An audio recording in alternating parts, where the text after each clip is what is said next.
So it has been fantastic ETA ADMS event. This is my second time that I've come here, and the kind of ecosystem gathering that we have been able to bring around, I would say thanks to ET to be able to drive and bring everyone, ranging from your global OEMs, DPSUs, and some of the defense organizations in India.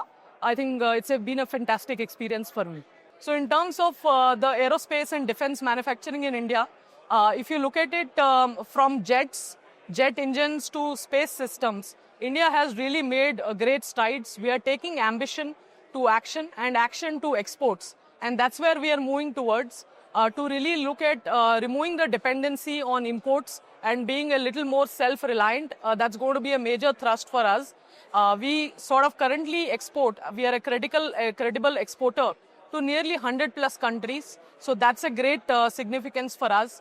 Similarly, some of the advancements that government is doing, whether you look at the positive indigenization list that has come out from the government of India, that's going to be a big thrust. 5,000 items have been identified, and out of that, 3,000 have already been indigenized.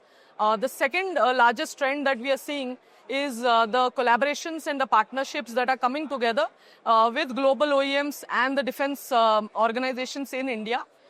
In the last 2 years itself, we have seen 25 such collaborations that have come into shape. And like we say, we drink our own champagne. Government of India is putting a lot of thrust in terms of investing and pumping money into the defense sector and the A&D sector itself by sort of being able to facilitate some of these coming into India as well. So definitely in terms of trends, I think a large focus on technological advancements. And when I say technology, I'm not talking about digital per se, but just really looking at some of the missile systems that we are setting up.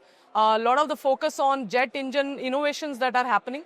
That is going to be of a major thrust for us. And we have the capability and the capacity to be able to do this in India and be able to drive this for the nation and for the globe itself.